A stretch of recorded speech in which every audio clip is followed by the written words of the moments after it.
hardest working statesman we've got up there at the federal government level.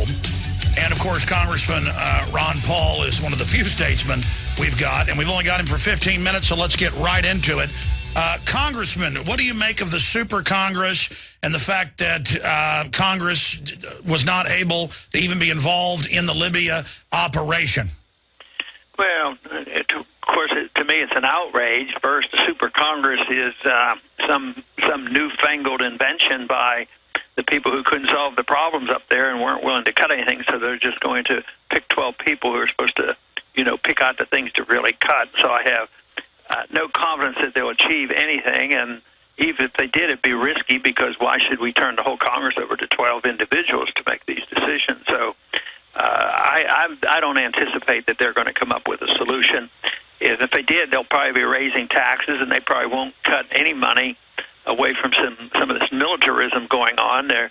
They haven't even been brave enough to cut the money from Libya, so I don't expect a whole lot to happen from that super Congress. Congressman, is there any recourse with Obama telling Congress, I don't need your authority to go to war in Libya, I have the UN giving me the authority, and I, quote, do this for their credibility? I mean, are we just going to, I guess, sit here collectively? I mean, I know you've been fighting it, and just allow the power of the purse and the power of war to more and more move to the executive? Yeah, I'm afraid that people aren't going to demand it, and the Congress won't respond, and there's a few of us, that file suit, and we try to fight it and vote against the funding, but we never get the majority. But, it's not like it's brand new. I know this is an outrage, but, it's pretty much what's been going on since Truman. Truman actually, did that on Korea, and, of course, we still are spending money on Korea. At times, a president would come and get token approval. They never get a declaration of war. It's just a token approval to do what I want. If I want to fight a war, I can, and Congress is expected to finance it. So we've given up a lot over the last 100 years, and I think the responsibility of the Congress to be the final decision maker on going to war, that's been long gone lost, but that's one of the things we've all been fighting for, is try to restore that principle to our country. Recently, shifting into monetary issues, you had Bernanke on the hot seat, and you said, is gold money? And he said, no, it's not. Their counterfeit Federal Reserve notes are. Now we've seen 2 weeks ago on Meet the Press, the former head of the Federal Reserve, Greenspan, I'm sure you saw it, say, hey, we're not going to default, we'll just print money. But isn't that a form of default? That's that inflation tax you've been talking about, and another way of cheating people that have bought the treasuries. I mean, it's looking more and more like Hitler in his bunker to watch the Federal Reserve giggling about what they're doing. Yeah, once a country gets this indebted, they never pay their bills. They can't work their way out.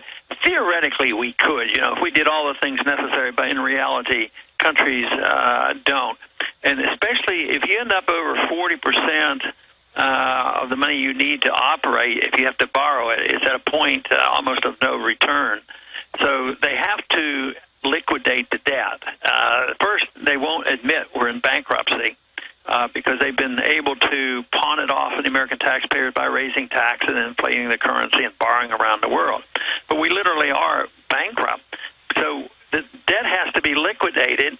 And it is true, we won't default on the debt in the sense that they won't pay off the holders of bonds. They'll always be paid off, just like the holders of the obligations for Social Security will always send a check. But what they don't have control on is the value of that money they send. Matter of fact, it is a deliberate policy of the Fed, and Bernanke has essentially admitted this, that the only way we can get out of this is inflation. Some of the liberal economists are saying what this economy really needs is an inflation rate of about 6%, and so they're actually encouraging the inflation in order for the real debt to go down. Obviously, if your dollar loses 50% in purchasing power, your real debt goes down 50%. So 50% inflation, which they're liable to get, the real debt goes from 14 down to 7. But the real problem is everybody doesn't suffer equally. Some people suffer more. Some people actually benefit, and the middle class generally gets wiped out. And if they want to aim for 5, 10, or 15, or 30% inflation, they don't have control of it, it may turn into 100% inflation, and it'll get out of control, and that's what I think is our greatest danger right now. Congressman, it's been said by a lot of pundits that you're a prophet. I think Al Sharpton even said that, and that they can't deny that basically everything you've talked about has now come true, and they say Ron Paul's on a mission. He's certainly educating people, so at least they're admitting that you are in a war of ideas, and that you're trying to change the course of history, and I would say successfully doing that, win, lose, or draw. But getting some into the campaign, even when you were on Neil Cavuto yesterday or a few days ago, I saw it on YouTube last night, not sure when, you know, he kept saying, too bad you can't win, I sure love you, too bad you can't win. So it was kind of a back slap in a smiley way. I'm not attacking Cavuto, but the issue is, in every poll I've seen, I watch it, you've been number 1, number 2, or number 3 for the last 6 months.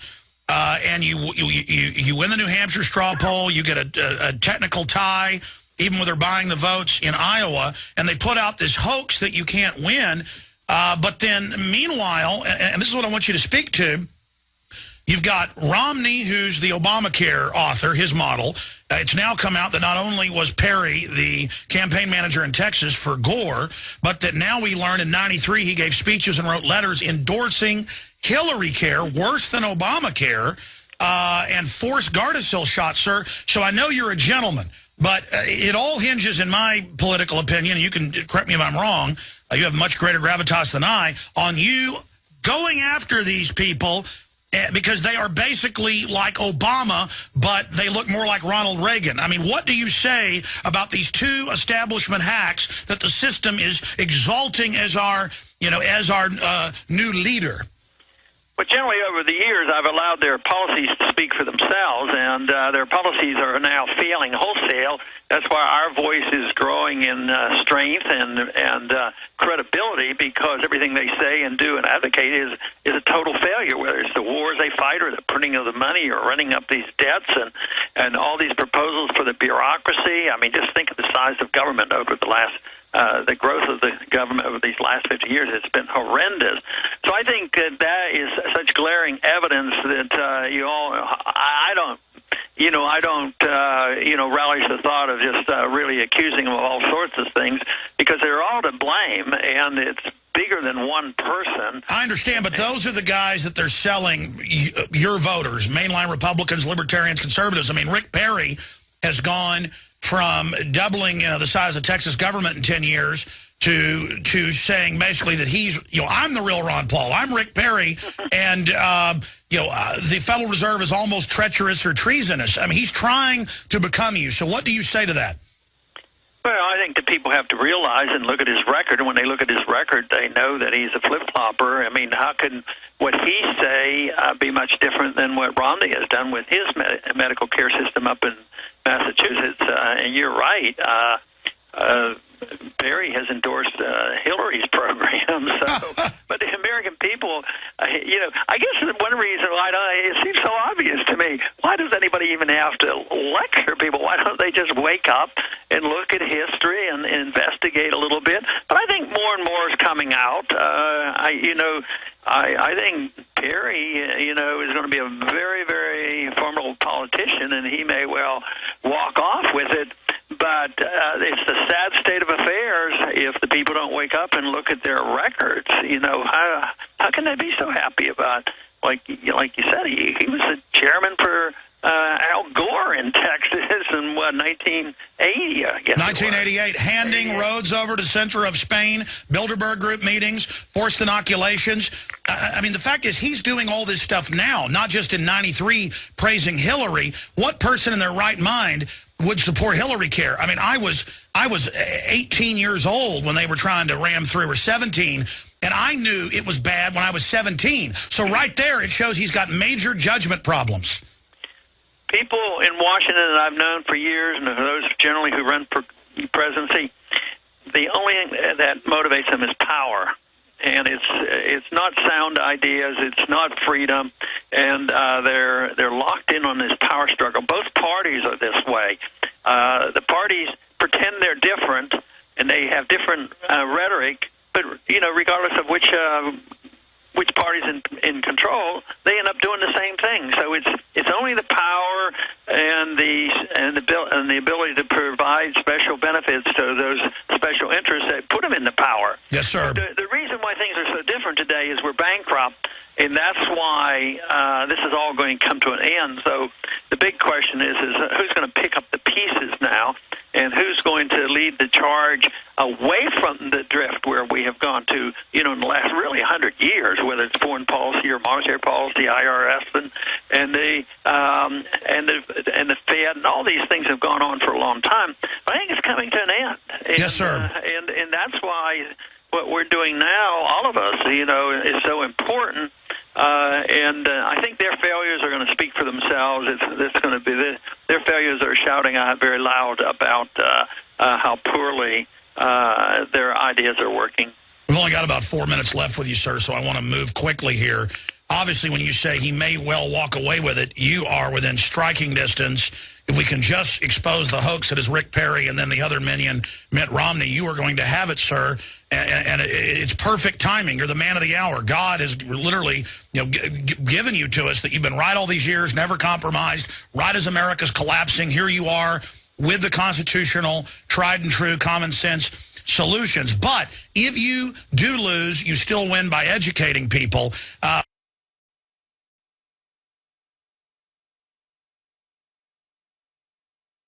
But you say that you're going to go home after this when your term is up. If you don't win the presidency, and leave, sir, are you still going to write and speak?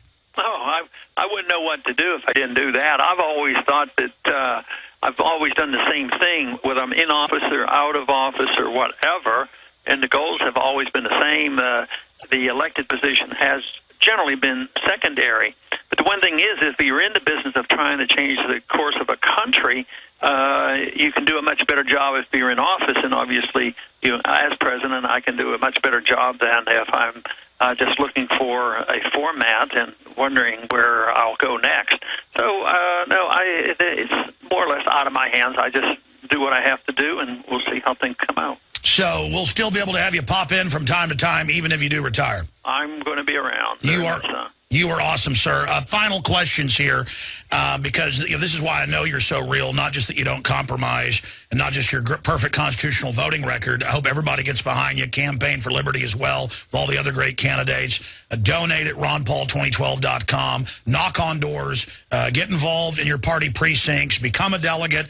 Ron Paul can win and will win if we get behind him. He's put his hat in the ring and is pouring his heart and soul out. It's up to us to get behind Ron Paul, or wish later by gnashing our teeth that we would have. But, sir, in closing, last year at a Campaign for Liberty event, you talked about a coup in America. You said the CIA's been caught shipping drugs in. We've had a coup in America. I want you to specifically, because I get a lot of questions about that to this day, what you exactly meant by that. Well, what I imagine, if you pin me down, the literal sense of what a coup generally is, probably not quite that, but for the CIA to really be running the show, I was referring to the CIA at the time, because it's so secretive. It's somewhat like the secrets of the Federal Reserve in finances. It's so hard to find out what's going on. But the CIA is involved in war. They are involved in military activity. They pick targets from Langley in Alexandria, in Virginia. They can shoot missiles to any spot in the world, generally killing a lot of people they shouldn't be killing and missing the ones they're trying to target. So therefore, it is totally secret. This is even out of the realm of what Obama does when he says, well, I'm going in and I'm just going to be with NATO and I'm going to start bombing Libya. I think this is very serious. And now we have the DOD person, Petraeus, going over the CIA, and then the CIA head going over to the military. It's such a mixed deal that we don't know exactly what's happening, but I know the CIA has been involved in so many elections around the world. They pick and choose dictators. I'm sure they're in, I don't think there's any doubt they're very much involved in these revolutions going on in the Mediterranean, and we're just out trying to pick dictators. So I just don't like all this secrecy and government out of the control of the people who are responsible. Well, Congressman, we've got to let you go. I want to ask you one last question and just remind folks to get behind RonPaul2012.com.